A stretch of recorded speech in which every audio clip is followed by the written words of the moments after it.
Abramos hoy nuestras Biblias.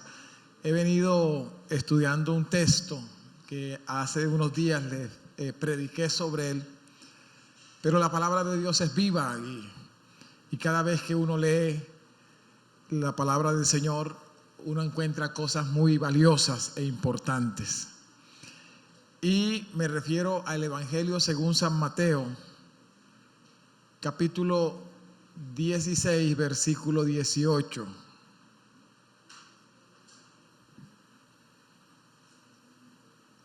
Mateo 16, 18. Dice la Biblia de la siguiente manera: y yo también te digo que tú eres Pedro, y sobre esta roca edificaré mi iglesia, y las puertas del infierno o del Hades no prevalecerán contra ella. ¿Le parece si lo leemos nuevamente? Y yo también te digo que tú eres Pedro, y sobre esta roca edificaré mi iglesia, y las puertas del infierno, del Hades, no prevalecerán contra ella. Amén y amén. Este es un texto muy conocido en la Biblia, pero es un texto que también ha tenido mucha mala interpretación, porque el momento en el que se escribe este texto es el Señor Jesús llamando a Pedro, y ciertamente el nombre Pedro significa piedra. ¿Qué significa Pedro? Piedra. Entonces ahí es donde llega la confusión de algunos estudiosos, y es que cuando Jesús llama a Pedro, luego de que lo llama, el Señor le dice: sobre esta roca edificaré mi iglesia. Ahora, hay quienes dicen que era que el Señor Jesús había mostrado a Pedro delante de todos y había dicho: sobre esta roca edificaré mi iglesia. Mas no fue así, porque hay una diferencia entre una piedra y una roca. Cuando se habla de roca, se habla de algo más grande, de una magnitud más poderosa. Sin embargo, lo que aconteció aquí es que ciertamente Jesús llamó a Pedro, pero se mostró a sí mismo y dijo: sobre esta roca edificaré mi iglesia. Y es que uno de los nombres de Dios es roca. ¿Uno de los nombres de Dios es qué?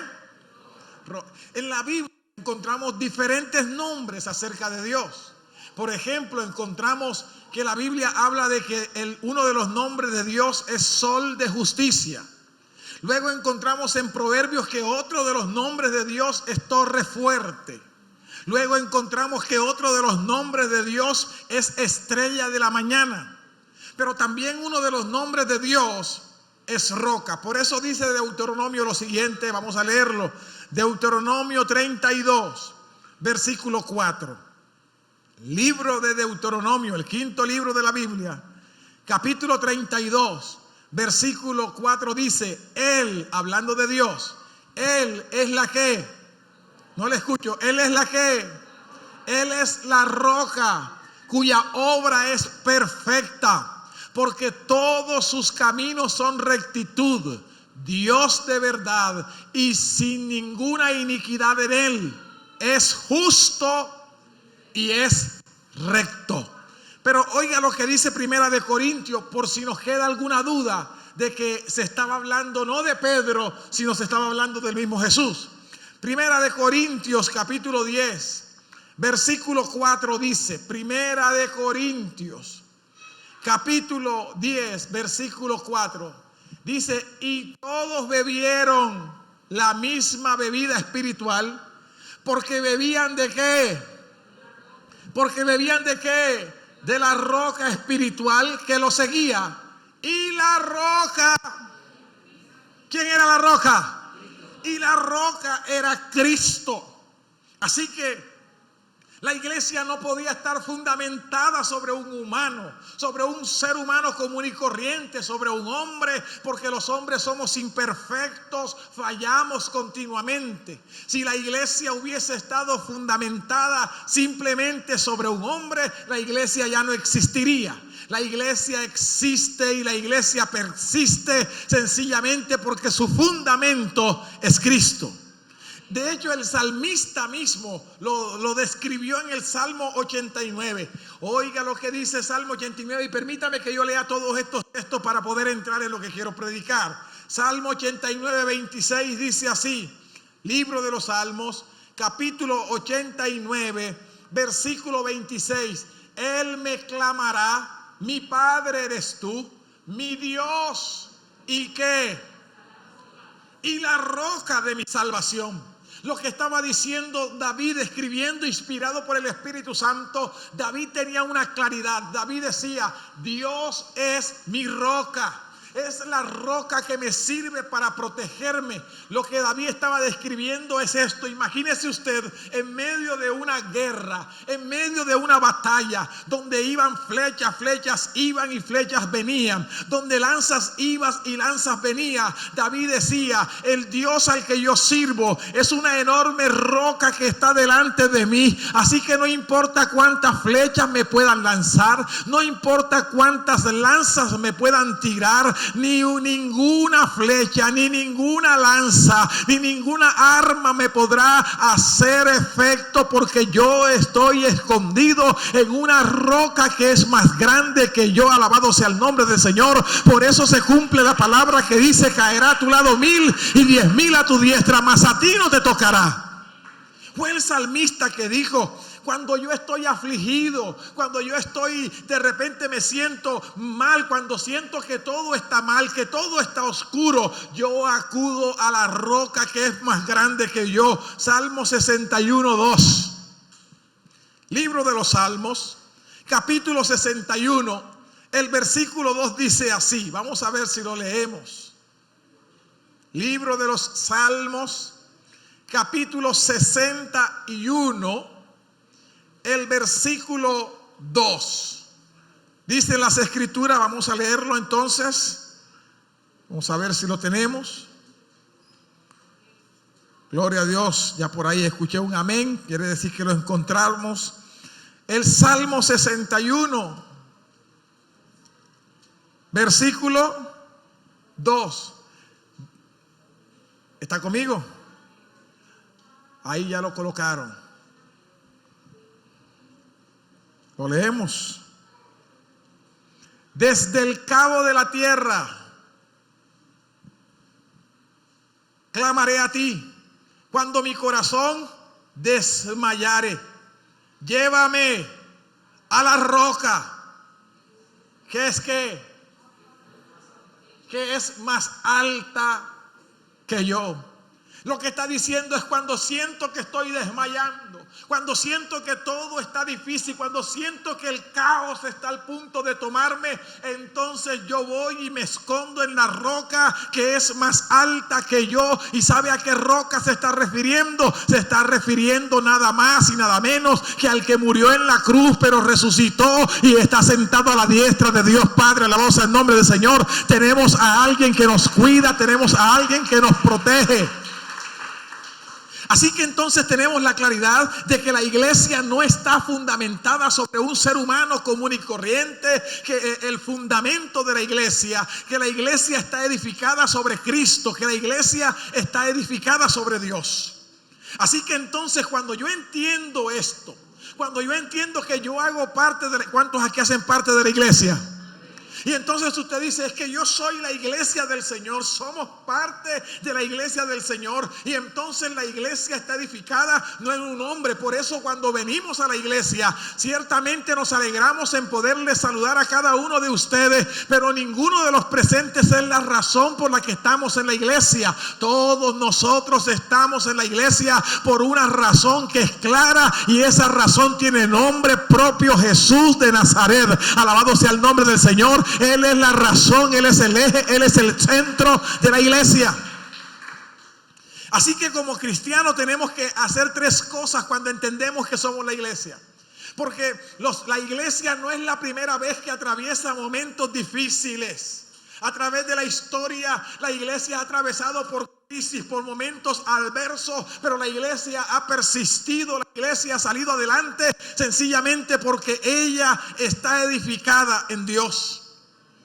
¿Sabe? La iglesia ha atravesado momentos difíciles. De hecho, el mundo en el que vivimos hace más o menos un año y algo ya, fuimos tomados todo el mundo en general con una declaración de la Organización Mundial de la Salud acerca de la pandemia.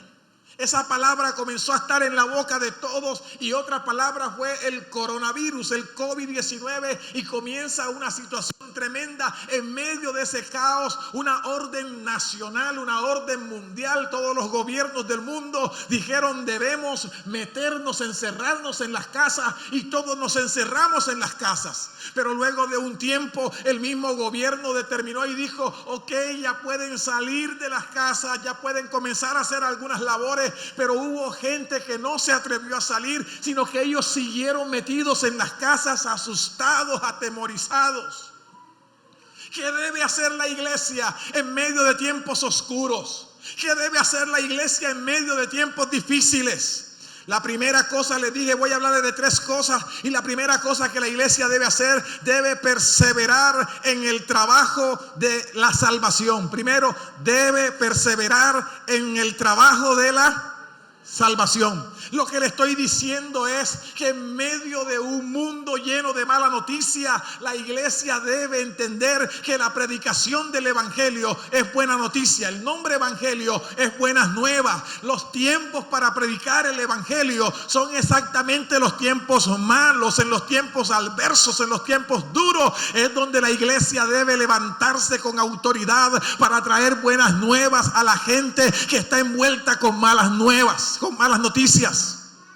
Lo que le estoy diciendo es esto: llegó un momento en el que la iglesia comenzó a quedarse atrás. A mí me llama la atención porque en nuestro país, Colombia, hace aproximadamente un mes y tal vez 2, 3 días, ¿sabe? Comenzó a salir la gente a las calles y todo el mundo comenzó a salir a las calles como si el coronavirus no existiera, y todo el mundo comenzó, muchos jóvenes, algunos jóvenes, no todos, pero algunos jóvenes comenzaron a romper cosas y comenzaron a romper vidrio, y todo el mundo estaba espantado. Las noticias decían, parece ser que el COVID-19 se fue, pero a la gente no le interesa el COVID-19 porque ellos tienen un mensaje que mandarle a la sociedad. Pero mientras que ellos están en las calles haciendo estragos, la iglesia sigue guardada, escondida, asustada, algunas veces diciendo es que tenemos que ser prudentes, es que tenemos que ser prudentes. Pero ¿qué hizo la iglesia en el pasado? Porque no es la primera vez que la iglesia atraviesa momentos duros, no es la primera vez que la iglesia atraviesa momentos difíciles. La iglesia ya ha atravesado en el pasado momentos difíciles, ha atravesado en el pasado otras pandemias, pero la iglesia ha permanecido, la iglesia ha salido adelante. ¿Por qué? Porque la iglesia ha entendido que en los momentos malos ellos no pueden cerrar su boca, ellos tienen que seguir predicando la palabra del Señor. Por eso en una ocasión, cuando al apóstol Pablo lo cogieron cautivo, sabe, la situación no se veía bien, era un decreto de muerte para el apóstol Pablo. Le colocaron cadenas. Y luego de que le colocaron cadenas al apóstol Pablo, lo llevaron donde los líderes de la época. Y sabe, el apóstol Pablo sabía, él tenía 2 opciones. Podía decirle de repente al rey de la época, decirle, está bien, no voy a seguir predicando, por favor perdóneme. O el apóstol Pablo podía entender que la iglesia tenía que cumplir su función de ganar alma, cualquiera que fuera la circunstancia. Por eso cuando lo llevaron frente al rey Agripa, el apóstol Pablo no cerró su boca, sino que el apóstol Pablo le predicó al rey Agripa. Y el rey Agripa, cuando escuchó el mensaje de Pablo, le dijo, Pablo, por poco me persuades para ser cristiano. Y Pablo dijo, rey Agripa, sea que sea por poco o sea que sea por mucho, el evangelio te ha sido predicado. Lo que le estoy diciendo es que en estos tiempos malos la iglesia tiene que recobrar la autoridad para predicarle a tanta gente, alabado sea el nombre del Señor, que necesita esa palabra, que necesita esa buena noticia que usted tiene allí, sabe, tiene dos opciones: mantenerse escondido o predicar la palabra. Fueron momentos difíciles cuando al apóstol Pedro también lo agarraron, estaba cautivo, había un decreto, le dijeron: te vamos a soltar solamente si te comprometes a no predicar más la palabra de Dios. Mas el apóstol Pedro dijo: mira, señoras y señores, juzguen ustedes si está bien obedecer a los hombres, obedecer a Dios. Nosotros obedeceremos primeramente a Dios antes que a los hombres. Dice la Biblia en el libro de los Hechos de los Apóstoles, capítulo 18. Libro de los Hechos, capítulo 18, versículo 9. Dice así, Hechos 18, 9. Entonces el Señor dijo a Pablo en visión de noche. ¿Se la dijo en visión de qué? No le escucho, ¿de qué? ¿Sabe? Me llama la atención que no fue de día. Se lo dijo en una visión de noche. Es que la mayoría de los seres humanos le tiene miedo a la noche, no al día. La noche en la Biblia siempre representa terror. La noche en la Biblia siempre representa momentos difíciles y duros. Pero en los momentos difíciles y duros, el Señor le habla en visión a Pablo. ¿Y sabe qué le dijo? Le dijo: no temas. ¿Qué le dijo? No temas. ¿Y qué más le dijo? Sino más bien habla y no te calles. ¿Sabe? Estamos viviendo tiempos que son la noche, tiempos que son difíciles, tiempos que son oscuros. Pero en estos tiempos difíciles y oscuros, ¿cuál debe ser la posición de la iglesia? No debe estar llena de temor. La iglesia debe estar agarrada de la mano del Señor y entender que Él es la roca en la que nosotros estamos escondidos. Alabados el nombre del Señor. Y traer buenas nuevas a esta nación, buenas nuevas a nuestros vecinos, a nuestros compañeros. Decirles que hay esperanza en Dios. Segundo, no solamente perseverar en el trabajo de la salvación. La segunda cosa es perseverar en el trabajo de la oración. ¿Perseverar en el trabajo de qué? Yo sigo creyendo que la oración es fuente de poder. ¿Cuántos creen que la oración es fuente de poder? Mire, la oración, claro que es fuente de poder. La oración puede producir milagros. La oración puede hacer que el mar se abra. La oración puede hacer, escúcheme bien, cosas extraordinarias se han dado a través de la oración. La oración puede cambiar a un esposo. La oración puede cambiar a una esposa. La oración puede cambiar una ciudad. La oración puede cambiar una nación. Yo no sé cuántos creen eso. La oración puede cambiar una familia. La oración es cuando yo puedo conectarme con Dios. Usted tiene que entender que la oración es poderosa. Que cuando usted ora, cosas tremendas acontecen. ¿Sabe? El pueblo de Israel oró y los muros de Jericó se cayeron. Lo que le estoy diciendo es: tú tienes que tener fe cuando tú oras. Porque cuando tú oras te estás hablando con Dios. Y cuando tú estás hablando con Dios, cosas poderosas comienzan a acontecer. Alabado sea el nombre del Señor. Tú eres parte de la iglesia. Tú eres la iglesia de Dios. Y hay poder en tu oración. Yo quiero hacer una pregunta hoy aquí. Yo no sé cuántos de los que están aquí, cuántos aquí hacen parte de la iglesia de Cristo. ¿Sabe? Si usted hace parte de la iglesia de Cristo, viene la segunda pregunta. ¿Cuántos aquí en su oración alguna vez han bendecido a Colombia? Levánteme la mano los que han bendecido a Colombia en su oración.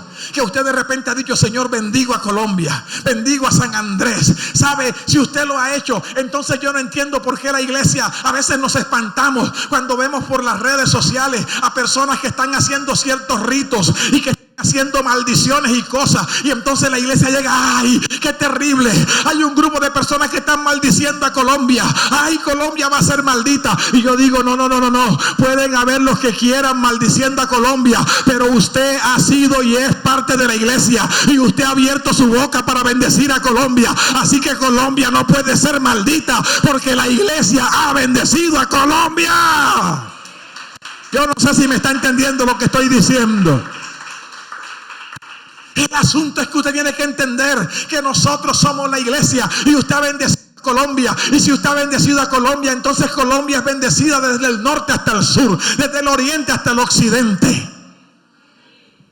El gran problema es que hemos perdido nuestra fe. Hemos perdido, ¿sabe? Viene el tercer punto. Hemos perdido nuestra identidad de lo que somos. Por eso entonces nos afectamos. Cuando de repente varias veces has orado por tu familia y has dicho: mi familia es bendecida, y tú has orado y has abierto tu boca sobre tu familia, pero luego alguien viene y te dice: es que yo creo que están haciéndole brujería a tu esposo. Y entonces pierdes la fe. Y entonces llegas desesperado. Es que yo no sé qué está pasando. Es que creo que le están haciendo brujería a mi esposo. Es que creo que le están haciendo brujería a mi esposa. Es que creo que le están haciendo brujería a mis hijos. Y entonces has perdido tu identidad. Porque escúchame, hubo un momento en la Biblia en que un hombre llamado Moisés entró delante del faraón y le dijo al faraón: faraón, deja ir libre a mi pueblo. Y el faraón le dijo: estás loco. Y entonces Moisés le dijo: mira, aquí traigo una señal. Y Moisés tiró la vara, y la vara se convirtió en serpiente. Y entonces el faraón se rió, y el faraón dijo: eso también lo pueden hacer nuestros dioses. Y llamó a los magos, a los brujos y a los hechiceros, y ellos también tiraron sus varas, y sus varas se convirtieron en culebras. Y el faraón comenzó a reírse. Pero cuando el faraón se está riendo, alguien le pone la mano en el hombro al faraón y le dice: faraón, mira. Y cuando el faraón mira, la serpiente de Moisés se estaba tragando a la serpiente de los magos, de los brujos y de los hechiceros, para que usted entendiera algo: que más poderoso es el que está con nosotros que el que está en contra de nosotros. Alabado sea el nombre del Señor. Así que si tú has bendecido a tu familia, tú tienes que estar tranquilo, porque más poderoso es el que está con nosotros. Pastores, que me dijeron que le están haciendo brujería a mi esposo. Que le hagan lo que quieran. Ya tú lo bendijiste. Y tú eres la iglesia. Somos, yo no sé si usted, mire, dale un fuerte aplauso al Señor. Somos la iglesia. Nosotros estamos establecidos sobre la roca inconmovible. Yo soy la iglesia. Vamos, diga conmigo: yo soy la iglesia. Hay tres cosas. Persevera en el trabajo de la salvación. Porque mire, está aconteciendo algo. La gente dice: oye, ¿por qué no has ido a la iglesia? Prudencia. Es que uno tiene que ser prudente. Pero vas a todos lados. ¿Aló? Vas a todos lados. Vaya a la iglesia. Prudencia. Pero estás en el trabajo, estás en el supermercado, estás en todos lados metido. Pero para la iglesia, prudencia.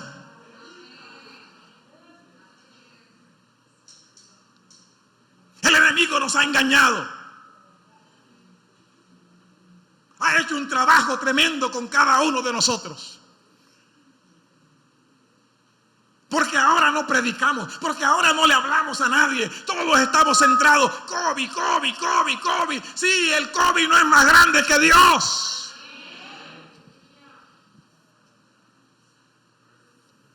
Hace 100 años hubo una pandemia,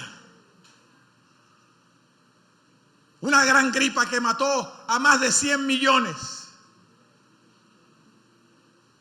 Y hace 100 años la iglesia estaba aquí, en este mundo, predicando. Y si la iglesia sigue, eso quiere decir que la iglesia pasó y salió victoriosa. ¿Y sabe por qué? Porque la iglesia no está fundamentada sobre un hombre, está fundamentada sobre Dios mismo. Cuando estaba el Imperio Romano, uno de los emperadores dijo: voy a acabar con la iglesia. Y colocó todos los recursos de Roma para acabar con la iglesia. Pero hoy ni siquiera los huesos de él existen, mas la iglesia continúa. En la Plaza Roja en Rusia, Stalin, uno de los estrategas del comunismo, dijo: vamos a acabar con la iglesia en la faz del mundo. Pero Stanley hoy no está, pero la iglesia continúa. Porque la iglesia está edificada sobre la roca. Lo que te quiero terminar diciendo es: este COVID y esta pandemia no acabará con la iglesia. Porque la iglesia, usted y yo, estamos fundamentados en el Rey de Reyes y Señor de Señores. Yo quiero que te coloques sobre tus pies. Él es la roca que es más grande que yo. Él es la roca que es más grande que yo. ¿Cuántos lo pueden decir? Vamos, levanta tu mano, dile: Él es la roca que es más grande que yo. Así que en el nombre de Jesús, llénate de autoridad, porque como iglesia te dio autoridad para que pongan las manos sobre el enfermo y el enfermo sea sano. Como iglesia te dio autoridad para que tú puedas orar y a través de la oración las cosas puedan cambiar. Hay varias personas que nos han pedido oración hoy. Y dentro de todas esas personas que nos han pedido oración, tenemos allí a Mercedes Cediel. Patricia nos escribió: pastor, mi familia está con COVID. Pero tenemos incluso a Rosa Colorado. Anoche con mi esposa oramos y hemos hablado sobre un milagro en este día, en el nombre de Jesús. Y estamos amparados en eso porque lo creemos. El cielo pasa, la tierra pasa, pero la palabra de Dios permanece para siempre. Así que yo no sé, posiblemente usted conocerá a alguien, algún vecino, amigo, y hoy vamos a orar por esa persona. Y tú vas a decir: yo hago parte de la iglesia, y con la autoridad que el Señor me ha dado declaramos sanidad sobre esa persona. Así que incline su rostro. Padre y Dios que estás en los cielos, Señor, en esta mañana venimos delante de tu presencia para adorar, para exaltar y glorificar tu nombre, que es sobre todo nombre. Señor, he predicado tu palabra, Señor. He predicado lo que es la iglesia. Padre, la iglesia, Señor, cuyo fundamento es Cristo, Señor. Padre, y hacemos parte nosotros. Hoy nos unimos en oración y nos ponemos de acuerdo, Dios mío. Hemos declarado un milagro esta mañana en la vida de Rosa Colorado. Hemos, Dios, declarado, Dios mío, un milagro en el nombre de Jesús en la vida de Mercedes Cediel y de la familia de Patricia. Hemos, Dios mío, orado por un milagro en la vida de Sonia. Hemos orado, Dios mío, Padre, por un milagro en la vida de Gustavo Díaz. Hemos orado, Dios mío, hoy por un milagro. Nos ponemos de acuerdo en el nombre de Jesús y reprendemos todo espíritu de muerte y lo echamos fuera en el nombre de Jesús de Nazaret, con la autoridad que tú nos has delegado. Señor, hoy como iglesia nos levantamos en el nombre de Jesús y echamos fuera todo temor. Lo echamos fuera en el nombre de Jesús, para tu gloria, para tu honra y para tu alabanza. Muchas gracias, Señor, porque para siempre tú vives, porque para siempre tú reinas, en el nombre de Jesús. Amén, amén y amén. Dale fuerte ese aplauso al que vive.